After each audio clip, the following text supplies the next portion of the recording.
I'm Mat Collishaw, and this is my exhibition Hysteria at the Freud Museum. They have contemporary art exhibitions here maybe once or twice a year, curated usually by James Putman. So he'll pick somebody who he thinks is appropriate. And I've done a couple of shows with James, and we just came to talking about it. It might be something that'd be a good project to work on.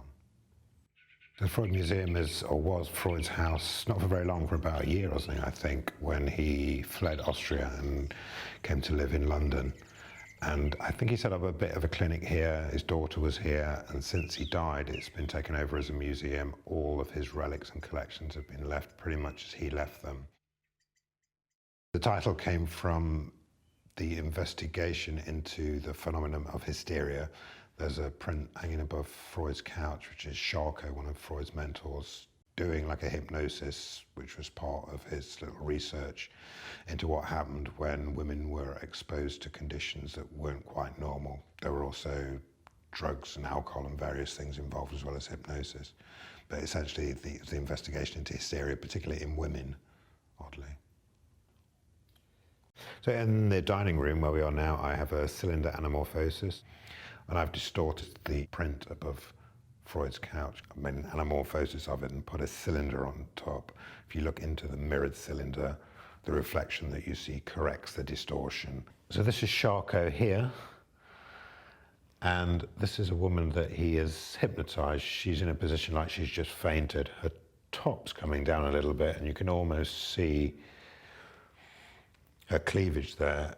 Then you've got this group of gentlemen sitting around watching this whole experiment going on. So it does have a little bit of a kind of dodgy feel about the whole image. This was called Women Under the Influence, which kind of refers to the amount of substance abuse that went on before they were photographed, before they were analysed. And a lot of them died as drug addicts and alcoholics because the amount of substances they were given.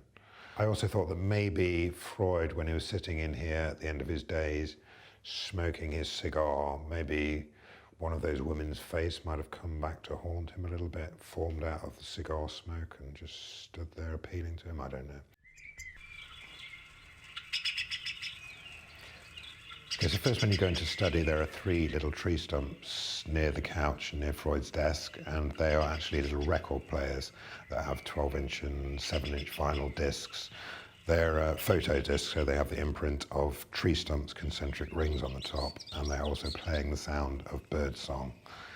They're kind of quite a literal interpretation of what was going on in that room. People used to lie down, they'd talk about memories.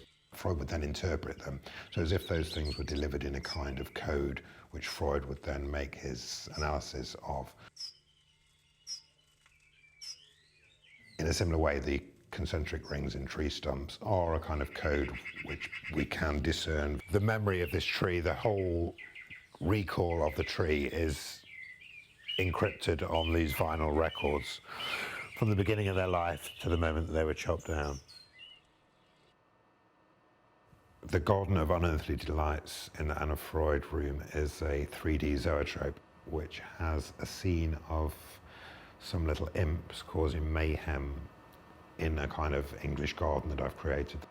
It's basically the idea that I had that once things start moving, once God animated Adam, the trouble started. So the idea of having a sculpture which is kinetic and somehow starts moving, as soon as that movement starts, trouble starts happening. But it seemed quite appropriate for the Anna Freud room because that would be a place where little boys, particularly who've been a little bit naughty, maybe a little bit violent, would have been taken and perhaps described as having a condition that wasn't altogether healthy just because they were a little bit naughty. I'm not really sure how that works. I think maybe little boys are just naughty as they are anyway. I don't like being given a particular context to make work in at all. I think it's kind of antithetical to art practice. You should be making work into the void. That's kind of what you're doing as an artist. You're putting something out into nowhere and that thing has to stand up on its own, which is kind of, should be quite a brave thing to do because you're creating something from nothing. And so then if you're creating it for a particular context where you're using the parameters in a certain kind of way, to me it almost feels like cheating a little bit. I prefer to be making things purely for the void.